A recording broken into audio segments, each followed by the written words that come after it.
దేవుని నాకి మహిమ కలుగుగాక. దేవుని యొక్క కృపగల నామములో మనం ఆఖరి దినాలకు వచ్చి చాలా సంతోషం. అందరూ 21 దినాలు ఈ దాని ఉపవాస గ్రూపులో ఏకీభవించడానికి ప్రభువుకి ఇచ్చిన అవకాశం బట్టి మరి అపవాది ప్రతి ఉపవాస దినాల్లో ఏదో విధంగా నన్ను శోధించడం అది నాకు వాడుక, దానికి అలవాటు. ఆయన అది పడకూడదు కట్టది ఆయన నిలబెట్టుకుంటూ వస్తున్నారు.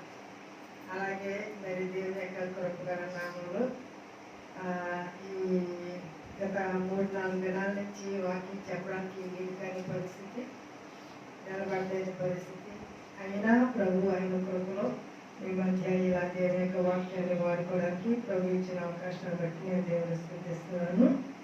ఈ దినాన్ని మార్పు అనే మాట మీద దేవుని యొక్క వాక్యాన్ని ధ్యానిస్తాం.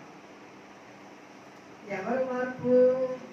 నెబుకద్నెజరు యొక్క జీవితంలో మార్పు. మనందరి జీవితంలో కూడా ఏదో ఒక దినాన్ని ఖచ్చితంగా మార్పు వస్తుంది. ఎప్పుడు వస్తుంది మార్పు?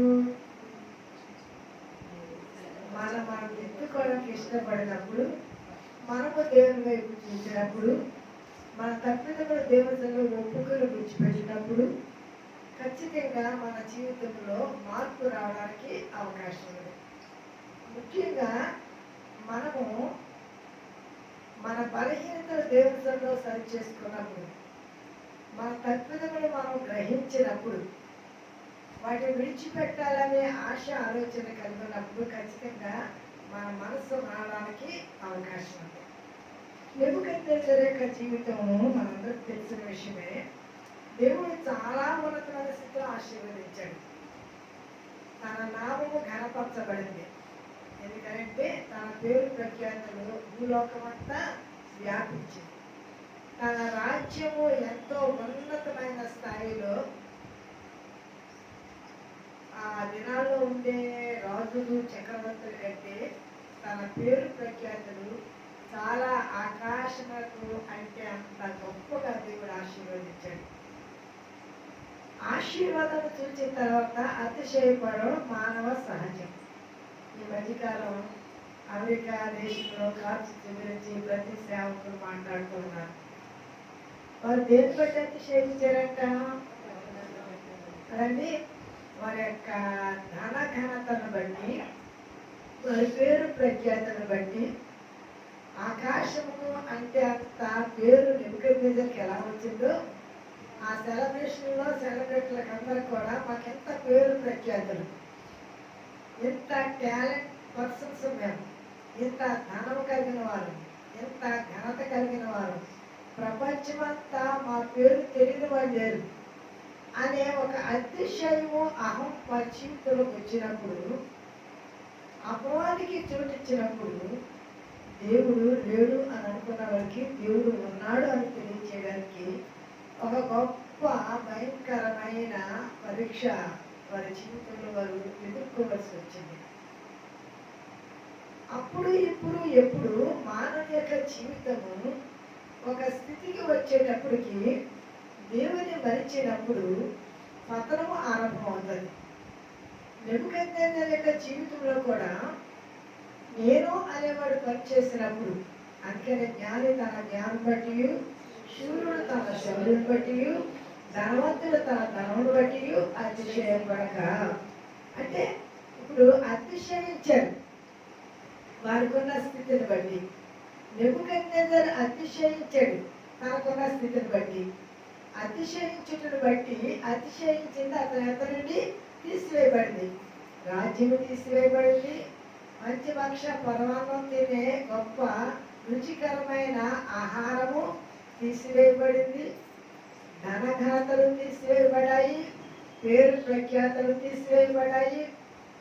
ఏ విషయంలో తను అతిశయించాడో అతిశయించినంత తన ఎదురుని తీసివేయబడి ఎక్కడికి నెట్టివేయబడ్డాడు? ఎంతో ఉన్నతమైన స్థాయికి, ఆకాశం అంటే అంత ఎత్తులో ఎదిగిన తన యొక్క రాజ్యము, తన జీవితము అదో పాతాళానికి పడిపోయిన స్థితి. ఏ రాజు గడితలేదండి. ఇంత గొప్ప ఉన్నతమైన రాజు 7 సంవత్సరాలు పశువులతో గడ్డి తినే స్థితి దేవుడు తనకి ఇచ్చాడు. ఎందుకంటే తనకి అంత పనిష్మెంట్ అవసరం అనుకున్నాడు దేవుడు, తన దిద్దుకోవడానికి, తన సరి చేసుకోవడానికి. కనుక నెబుకద్నెజరుకి ఎప్పుడు అతిశయం వచ్చిందో అప్పుడు ప్రజలు వారి యొక్క నుండి అతన్ని తరిమి వేశారు. అప్పుడు అతడు మనం చదువుకున్న వాక్య భాగంలో 32వ వచనంలో చదువుతాం, నీవు అడవి జంతువుల మధ్య నివాసము చేయించు పశువులే గడ్డి మేసెదవు. సర్వోన్నతులకు దేవుడు మానవుల రాజ్యం పైన అధికారి అయి ఉండి తానెవరికి తాను అనుగ్రహింప ఇచ్చేయించను వానికి అనుగ్రహించని నీవు తెలుసుకుని వరకు. ఏమండి, మనుషులు తెలుసుకోవడానికి పనిష్మెంట్ తెలుసుకొస్తాయండి. ఇప్పుడు వాళ్ళకేం తెలిసిందంటే ప్రాంతంలో మనమే మంచోళ్ళం కాదు, ప్రతి పెద్ద చెప్పేసుకున్నాం. మనకు వచ్చినప్పుడు వాళ్ళు చెప్పుకుంటారు, ఇంకోటి చెప్పుకుంటారు, అలాగే ఇంకోటి చెప్పుకుంటారు. అంటే మనిషి పతనము అనేది తన జీవితంలో తనకు కలిగినప్పుడు తన యొక్క జీవితము అనేక మందికి ఎలాంటి అవహేళనగా ఉంటుంది అనేది నెబుకద్నెజరు యొక్క జీవితాన్ని గురించి మనం ఆలోచన చేస్తాం. లేదా ఇప్పుడు అమెరికాలో ఉన్న ఇప్పుడు వాళ్ళందరూ ఆ సెలబ్రేషన్స్ అందరూ ఏమనుకుంటారండి, వాళ్ళు ఏమనుకుంటారండి, మనం అతిశయించాం, మనం ఎంతో గొప్పవాడు అనుకున్నాం, మనకి ఎంతో ధనగాతలు, ధనధాన్యాలు, లేకపోతే మంచి మంచి కార్లు, మంచి మంచి గృహాలు, ఎంతో లగ్జరీతో కూడిన జీవితము వాళ్ళ ముందే ఏమైపోయిందండి, పూర్తయిపోయింది. వాళ్ళ ముందే పూర్తయిపోయింది. ఇప్పుడు నెబుకద్నెజరు యొక్క జీవితము తన ముందే తన ఉన్నతమైన స్థితి అంతా దేవుడు తీసివేసి గడ్డి వేసే ఆ దుస్థితికి తను తీసుకొచ్చినప్పుడు ఇప్పుడు దేవుడి గురించి ఆలోచించేస్తాడు. బహుశా ఇప్పుడు వాళ్ళు కూడా దేవుడి గురించి, మనం దేవుడి గురించి చాలా అవమానంగా మాట్లాడాము, దేవుడు జీవుడు అన్నాం, మాకంటే దేవుడు గొప్పవాడు కాదు అని అన్నాం అని వాళ్ళు కూడా ఆలోచన చేసుకున్నారు. మనం కూడా ఆ స్థితిలో ఉంటే బహుశా అలా మన పైకి మాట్లాడకపోయినా మనసులో కనుక నేను అనేది కనుక మనలోకి వచ్చిందనుకో మనకు కూడా పతనం ఆరంభమైతే అనుకుంటాం మనం దేవుని విషయంలో చాలా తప్పు చేసాము, అందుకే మన జీవితంలో ఈ పతనం ఆరంభమైందని మనం గ్రహించగలం. ప్రతి వారికి దేవుడు ఒక్క దినం లెక్క అప్పచెప్పే దినం. అందుకని మీ మాటలు కొద్దిగా ఉండాలి, మీ మాటలు ఉప్పు వేసినట్లు రుచిగా ఉండాలి, మీ మాటలు మృదువుగా ఉండాలి, మీ మాటలు ఎల్లప్పుడూ ఇతరులను సంతోషపెట్టేవిగా ఉండాలి, కానీ బాధ పెట్టేవిగా ఉండకూడదు. మనము దేవుడిని ఆయాసపరచకూడదు, మనుషులను బాధపడదు. ఎందుకంటే మనం బాధపడే పరిస్థితి వస్తుంది. ఈ రాజుకి ఈ పరిస్థితి రావడం కారణం ఏంటి? అతడు నీతివంతులను బాధ పెట్టాడు. అతడు అతిశయించడమే కాకుండా మంచి వారికి అతడు ఏం చేశాడంటే కష్టాన్ని కలిగజేశాడు, వాళ్ళని హతమార్చాడు. అందుకనే నువ్వు ఆ పని మానివేసి నిన్ను దిద్దుకుంటే నీ స్థితి మళ్ళా బాగుంటుందని దాన్ని హెచ్చరించాడు. కనుక మన జీవితంలో మనం కూడా ఏదైనా ఒక బలహీనత మన జీవితంలో మనం కలిగినప్పుడు మనం మొదట ఆలోచన చేయాలి, నా బలహీనత ప్రభా, నా తప్పు ఎక్కడ, దాన్ని నేను సరి చేసుకోవడం నాకు నేర్పించు, నా బలహీనత నాకు చూపించు అని మనం దేవుడిలో ప్రార్థన చేయవలసిన వారుగా ఉన్నాం. నెబుకద్నెజరు అదే చేశాడండి. చదువుదాం 33వ వచనం కోసం. నెబుకద్నెజరుకు సంభవించెను, మానవుల నుండి అతను తరిమి అతడు పశువులే గడ్డి మేసెను, ఆకాశం మంచు అతని దేహమును తడుపగా అతని తల వెంట్రుకలు పక్షురాజు రెక్కల ఈకల వంటివి, అతని గోళ్ళు పక్షుల గోళ్ళు వంటివి ఆయను.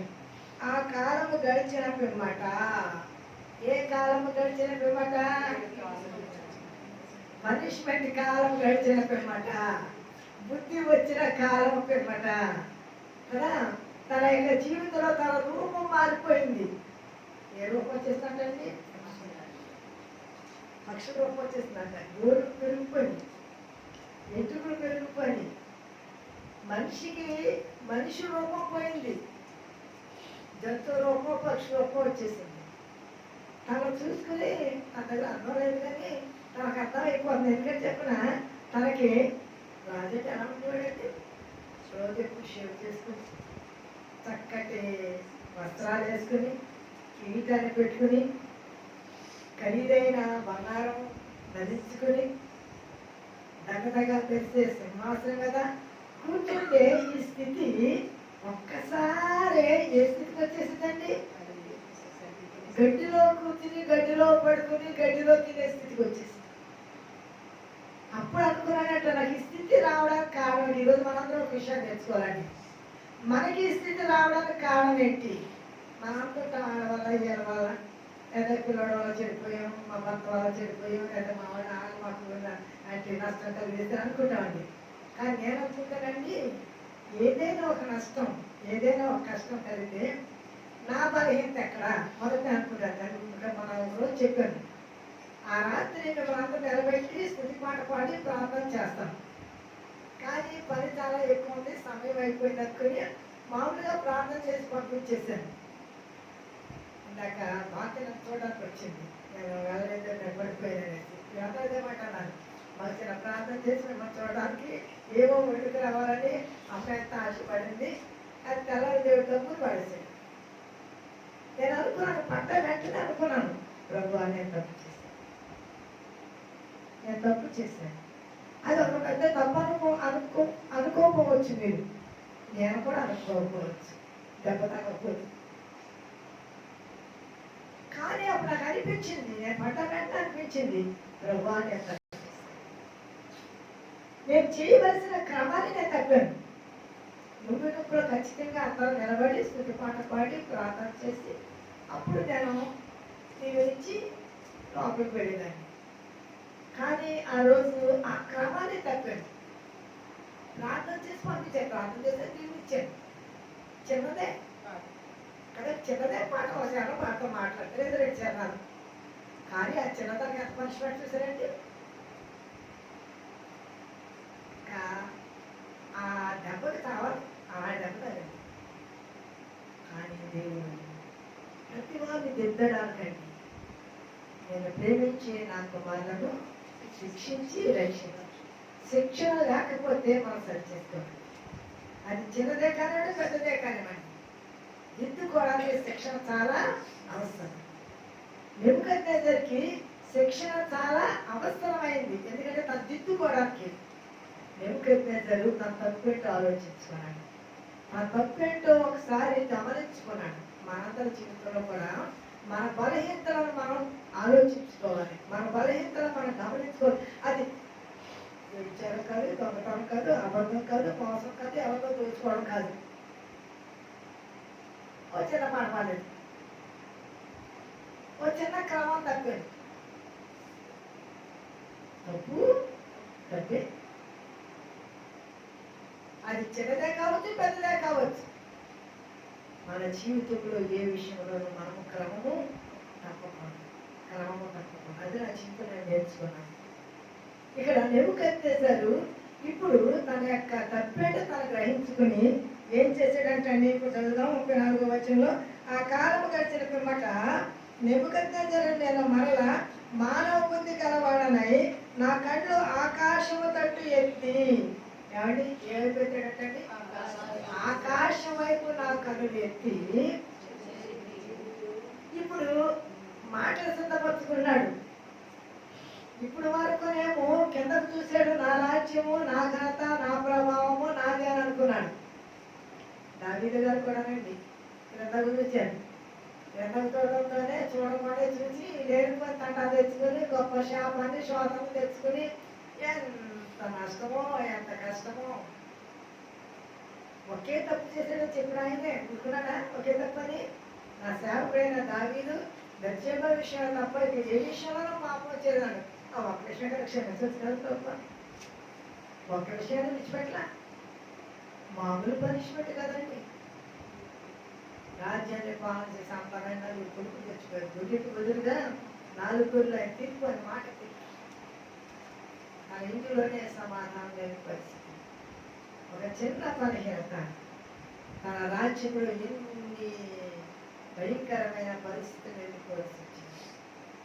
ఇక్కడ చిన్న నాది, నా ధనము, నా ఘనము, నా ప్రభావము అని అనుకున్న ఆ బలహీనత తన యొక్క ఆశీర్వాదాలంతటినీ కోల్పోయేటట్టు చేసింది. ఇప్పుడు ఆకాశం ఎత్తి కనులెత్తి బయటకు వస్తున్నాడు. చిరంజీవి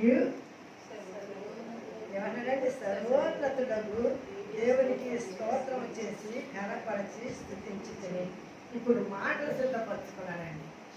ఒకసారి దావీదు రచించిన 51వ కీర్తన, దావీదు మహారాజు గారు పశ్చాత్తాపంతో రాసిన కీర్తనలో 2 మాటలు ఆలోచన చేద్దాం. దావీదు రచించిన కీర్తన 51వ కీర్తన చదువుతాం. మొదటి నుంచి 4 వచనం చదువుతున్నాం కదండి. దేవా, నీ కృప చొప్పున నన్ను కరుణింపుము, నీ వాత్సల్య బాహుళ్యము చొప్పున నా అతిక్రమములను తుడిచివేయుము. నా దోషము పోనట్లు నన్ను బాగుగా కడుగుము, నా పాపము పోనట్లు నన్ను పవిత్రపరచుము. నా అతిక్రమములు నాకు తెలిసేయున్నవి, నా పాపం ఎల్లప్పుడూ నా ఎదుటనున్నది. నీకు కేవలము నీకే విరోధముగా నేను పాపం చేసినాను, నీ దృష్టి ఎదుట నేను చెడుతనము చేసినాను. కావున ఆజ్ఞ ఇచ్చినప్పుడు నీవు నీతిమంతుడుగా అగపడదువు, తీర్పు తీర్చినప్పుడు నిర్మలుడుగా అగపడదువు. దావీదు ఒప్పుకున్నట్టు తెలుస్తున్నాడు. మనకు ఆ పైన ఉంటుంది, బెత్షెబ విషయంలో తప్పు చేసినప్పుడు పశ్చాత్తాపంతో తాను మార్పు చెంది రచించిన కీర్తన ఇది 51వ దావీదు కీర్తన.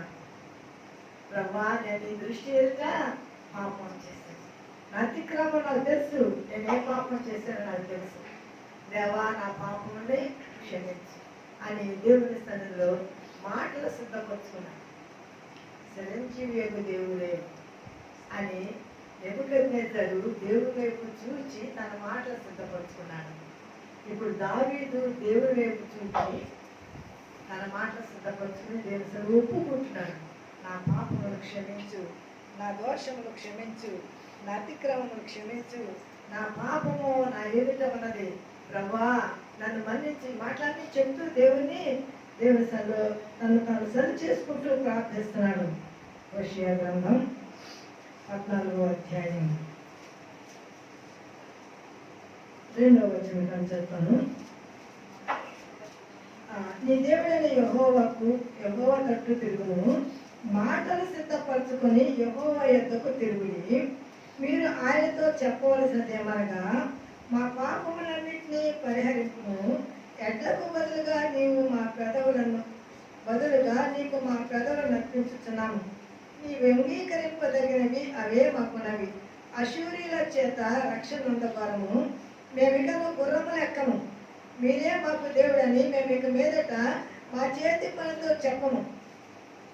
ఇప్పుడు మాటలు సిద్ధపరచుకొని,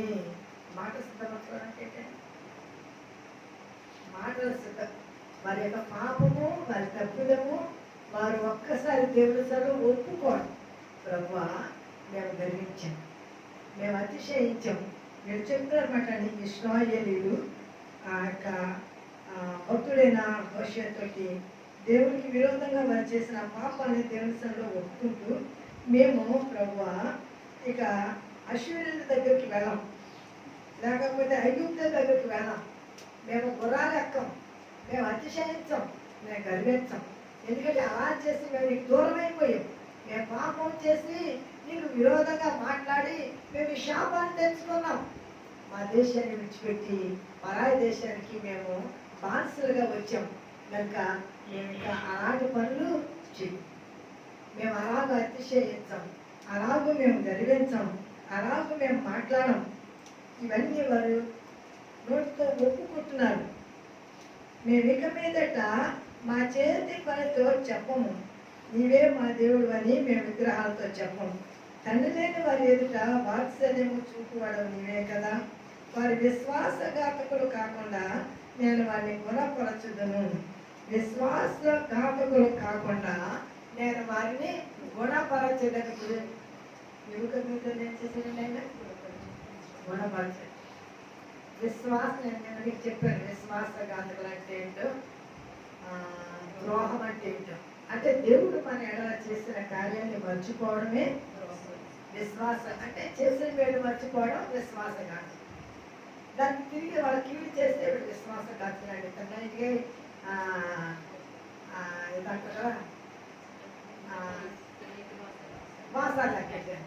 తనహింటి వాసాలు లెక్కెట్టారండి. వాళ్ళు ఏమంటారండి? విశ్వాసఘాతులు. అంటే వారు చేసిన మేలు మర్చిపోయి వారు కీడు చేసేవారు. అలాగే దేవుడు వారికి మేలు చేస్తే అది మర్చిపోయి దేవునికి వీరు ఆయాసకరంగా జీవించిన కారణాన్ని బట్టి దేవుడు వారికి పనిష్మెంట్ ఇచ్చినప్పుడు, వారు జీవితాన్ని సరి చేసుకున్నప్పుడు వారు తిరిగి విశ్వాసులుగా, విశ్వాసఘాతులు అనండి. అదేమంటారండి? విశ్వాసులు. ఆ విశ్వాసం లేకపోతే విశ్వాసఘాతులు. కనుక ఇక్కడ దానియేలు ఈ గ్రంథంలో నెబుకద్నెజరు విశ్వాసఘాతకులు కాల్గొన్నట్లు అనే మాట మనం చెప్తున్నాం. ఎందుకంటే దేవుడు తనకు ఎంతో సిరి సంపద ఇచ్చాడు, ఎంతో ఐశ్వర్యం ఇచ్చాడు, ఎంతో ఆశీర్వాదం ఇచ్చాడు, ఎన్నో రాజ్యాన్ని తన సొంతం చేశాడు, చక్రవర్తిగా తనకు ఎంతో ఆధిక్యత ఇచ్చాడు. కానీ అవన్నీ మరిచిపోయి అతడు మనసునందు అతిశయించి దేవునికి ఆయాస్కరంగా జీవించిన కారణాన్ని బట్టి తన యొక్క జీవితంలో వచ్చిన ఈ యొక్క పరిస్థితిని బట్టి దేవునిలో ప్రార్థన చేస్తాడు. దేవునికి స్తోత్రం చేసి ఘనపరిచి స్తుతించుకుని ఆయన ఆధిపత్యము చిరకాలం వరకు, ఆయన రాజ్యము తరతరం వరకు ఉన్నవి. భూనివాసులందరూ ఆయన దృష్టికి ఎన్నికకు రానివారు. భూనివాసులందరూ ఆయన దృష్టికి ఎన్నిక రానివారు.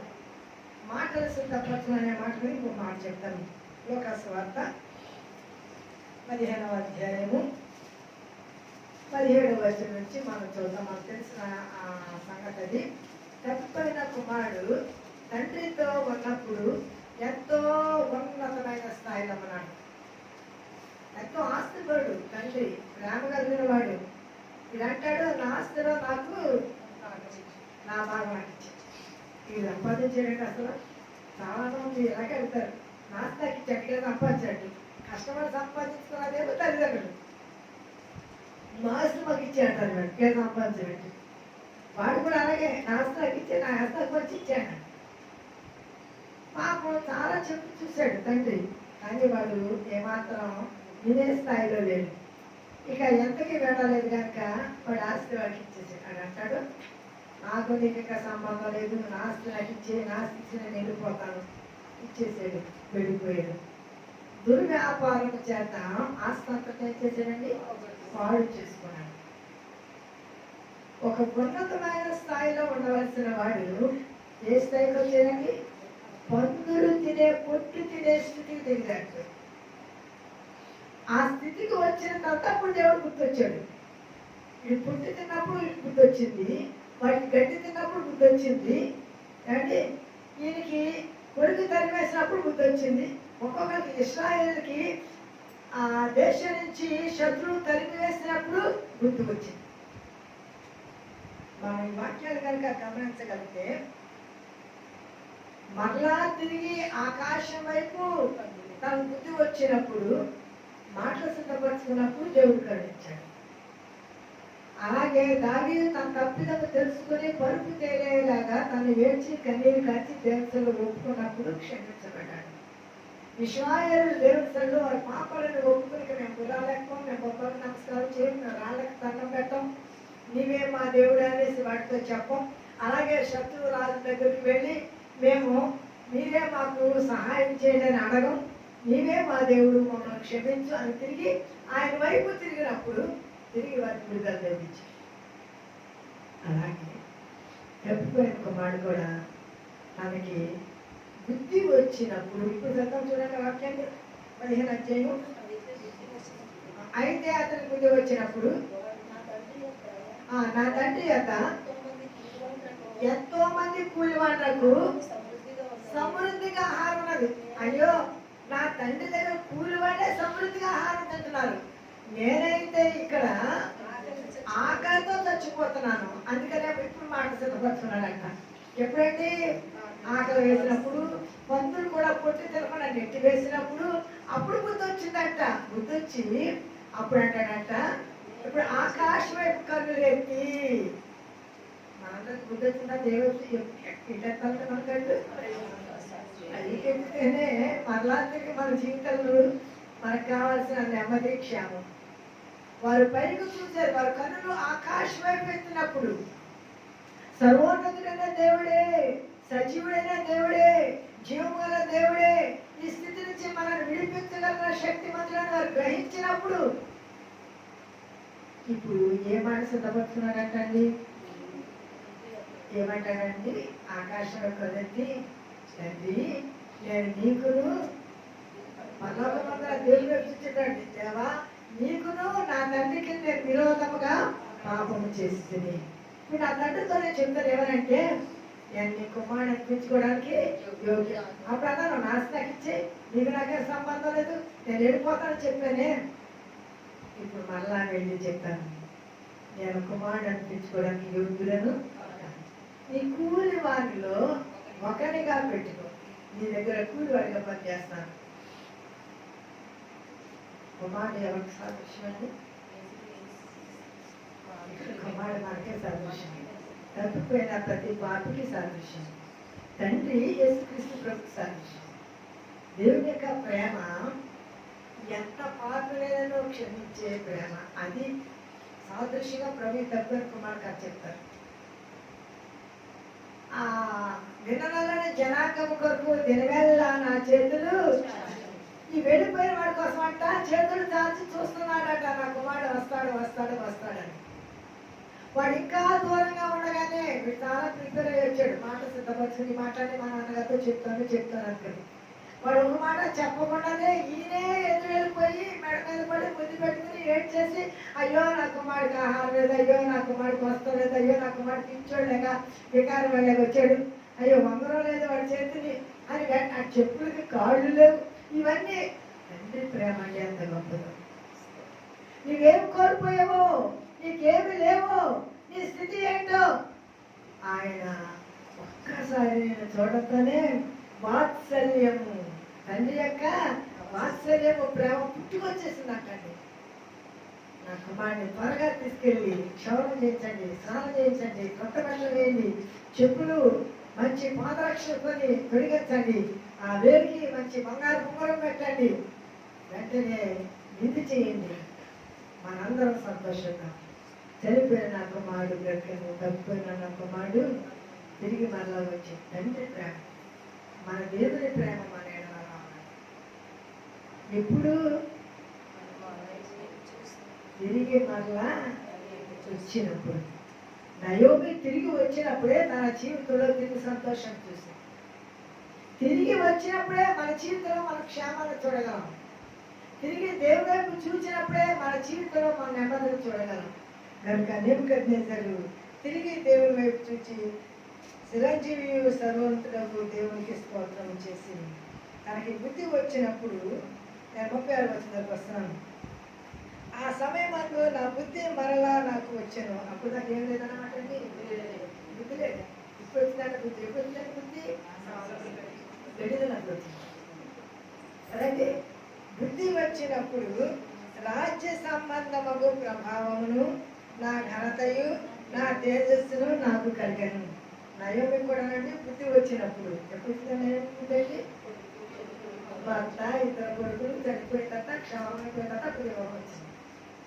అప్పుడు సర్వోన్నతుడైన దేవుడు తన ప్రజలను జ్ఞాపకం తెచ్చుకున్నాడని విన్నప్పుడు, తిరిగి మళ్ళా దేవుని జనాంగం దగ్గరికి వెళ్ళాలనుకున్నప్పుడు, తిరిగి దేవుని ప్రజలతో కలిసి జీవించాలనుకున్నప్పుడు, తిరిగి మరలా బెత్లెహేంకి ప్రయాణమైనప్పుడు దేవుడు తన మొదటి స్థితిని తన ప్రజలతో సంతోషించే ఆనందాన్ని నయోమికి ఇచ్చాడు. అలాగే నెబుకద్నెజరు కూడా దేవుడు ఇచ్చాడు, అలాగే దావీదుకి ఇచ్చాడు, కాబట్టి అలాగే ఇశ్రాయేలుకి ఇచ్చాడు, అలాగే నెబుకద్నెజరు కూడా ఇచ్చాడు. అలాగే మనకు కూడా ఇస్తాడు. ఎప్పుడండి మనం ఆయన వైపు తిరిగి మన పాపం మనం ఒప్పుకొని తిరిగి మన దేవుని సన్నిధికి వచ్చినప్పుడు, నా ఘనతయు నా తేజస్సును నాకు కలిగాను, నా మంత్రులను నా క్రింది అధిపతులను నా యొక్క ఆలోచన చేయండి వెతుకుంటూ వచ్చారండి. ఆయన అడవులకు వీళ్ళందరూ ఎక్కడున్నాడు మా రాజు ఎక్కడున్నాడని వీళ్ళందరూ అక్కడికి వచ్చి అప్పుడు ఈయన ఆహ్వానిస్తున్నారు, నా రాజ్యము నాకు స్థిరపడగా నేను మరి ఎక్కువ ఘనత నందితిని, ఎలాగో నెబుకద్నెజరుని